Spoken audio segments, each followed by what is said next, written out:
السلام الله عليكم ورحمة الله تعالى وبركاته كلنا وعنا وناكسن خيرتا ودان نغلا سocotay meel walba joogtaan iyo si walba noo maqlaysaan ku soo dhawaada war waxaan daliyo dibadba idinka hayno on halkan idinku soo gudbin doono hadii ay bayiraahdo qodobada wararkeena ugu doorano waxaa kamid ah dagaaladii ka socday dalka Ukraine iyo goobaha ay ku dambeeyeen iyo dunida waxa ay ka tiri iyo loolanka siyaasadeed ee caalamka dhex yaala ayaan warkeena ku bilaabaynaa ee madaxweynaha dalka Ukraine ayaa shaaca ka qaaday inuusan wax heshiisa la gali doonin dalka Ruushka iyadoo loo gogol xaarxayay in heshiisyo cusub oo uu garwadeen ka ahaa madaxweynaha dalka Faransiiska uu horayba u bilaabay wuxuuna sheegay madaxweynuhu inuusan wax gorgortana la galaynin ciidamada Ruushka inta ay ka baxayaan dalkiisa wuxuu sidoo kale sheegay inta ay taaka ka maqan tahay dhulkiisa inuusan wax gorgortana ama heshiisa uu la galaynin dalka Ruushka ayaa isagana sheegay inuu Ukraine u aqoonsado dawlad inay tahay waa in ay qaadato buu yiri laba talaabo oo Ruushka uu doonayo taasi oo ah jasiiradda Crimea oo Ruushka uu ku dagaalamahayay in ay gacanta Ruushka ay u galiyaan oo Ukraine ay faraha iskaga qaado iyo qodobka labaad oo ah in labada gobol ee goonigosadka ay aqoonsato Ukraine in ay tahay dawlado madax bannaan oo ka madax bannaan Ukraine haddaba qodobadaasi ma lagu heshiin doonaa maxay garwadeenka xaaladdu xagay maraysa qodobadaasi oo kuwa kale faahfaahsanaya warkeena kaga bogan doontaan waxaa sidoo kale inii soo gudbin doonaa dawlado waaweyn oo Mareykanka uu ka mid yahay oo war qoraal ka soo saaray labada go'aan ee labada madaxweyne ka soo kala baxay saacadihii ugu dambeysay baraha bulshada ayaa aad u isticmaalayo hadal haynteedu u badan tahay in Ukraine la kala qaybiyay oo Ruushka hadda uu doonayo inuu meel bannaan kaga tago sababtoo ah baa leeyahay labada gobol ee uu sheegayo Ruushku waa labada gobol ee ugu dhaqaalaha badan dalka Ukraine qodobadaasi kuwa kale faahfaahsanayaan warkeena idura faaqidi doona hadii ay bayiraado balse waxaan si qadarin iyo xushmad leh ka codsanaynaa muuqaalka soo gaaro like saar oo share gare oo la wadaag saaxiibadaada kale to aragtidaadana noogu reeb qaybta commentiga mahadsanideen aan ku bilowday maalmihii ugu dambeysay dagaal xoogan oo goosgoos oo dhinaca cirka u badan ayaa ku socday dalka Ukraine waxa sidoo kale ta socday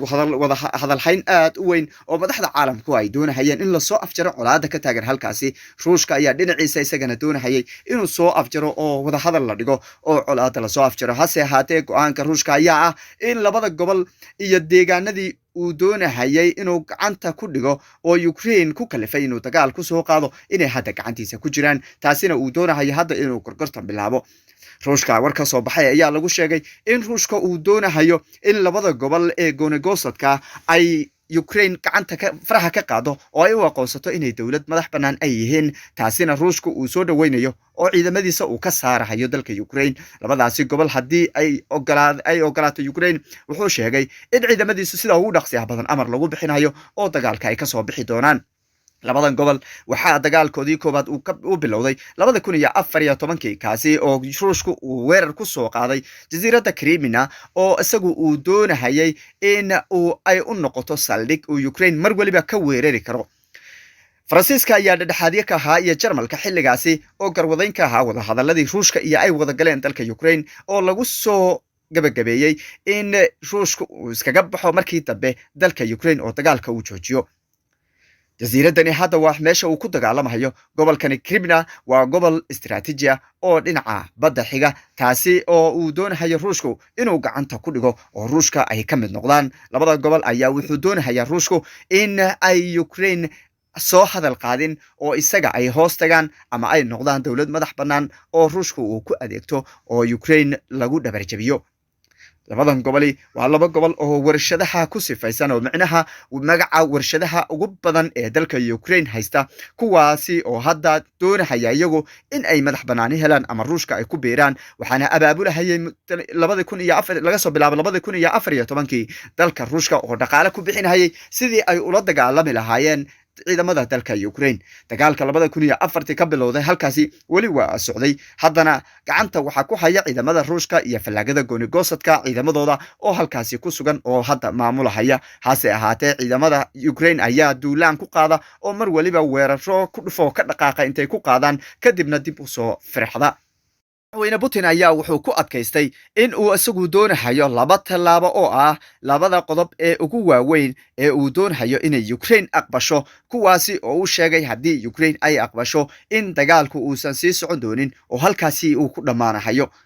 Crimea hadii ay aqbasho buu yiri Ukraine oo Ruushka ay u aqbasho inay leeyihiin oo ay u saxiixdo wuxuu ballan qaaday in ruushku uusan dagaal ka sii wadi doonin dalka Ukraine. wuxuu sidoo kaleeta uu carabka ku dhuftay labada gobol ee Luhansk iyo la dhaho Donetsk in uu doonayo in ay Ukraine u aqoonsato dawlad madax bannaan oo halkaasi ay ku jirto. micnaheedu ma aha in dagaalku uu halkaa ku dhammaanayo, laakiin duulaanka hadda lagu qaaday ayaa halkaasi hakad ku galahaya.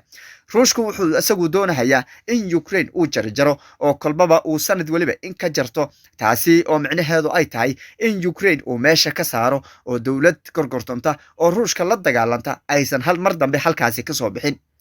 gabi ahaanba ruushku wuxuu dhulka dhigay dhaqaalihii dalka Ukraine iyo goobihii ay wax ka soo galahayeen garoomadii waaweynaa ee dalka Ukraine,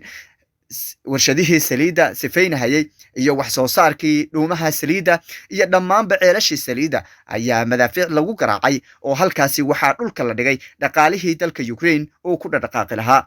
40 sano soo socdo ma aha dal Ukraine ah oo jiri doona oo halkaasi la gorgortami doona, sababtoo ah baa la yidhi dalka Ukraine kaabihii dhaqaalaha oo dhan baa dhulka la dhigay, gurihii dheedheeraa ganacsiyadii oo dhan baa dhulka la dhigay oo iyagana madaafiic lagu garaacay. shacabkii canshuurta soo gelinahayay dhulka way iskaga qaxeen. 5 milyan in ka badan oo qof ayaa ka qaxay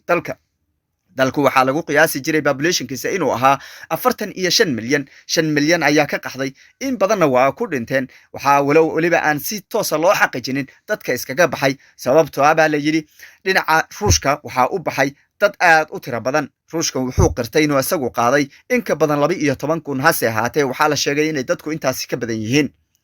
shacabkii reer Ukraine waa iskaga qaxeen magaalooyinkii waaweynaa ee bilicda badnaana dhulka ayuu dhigay ruushku. taasina waxay sabab u ah in ruushku uu xaqiijiyay in Ukraine 30 sano ama 40 sano ee soo socdo aysan madaxa kor u qaadi karin, labadan gobol laga gooyo, Crimeana laga qaato oo Ukraine ay galaangal ahaato.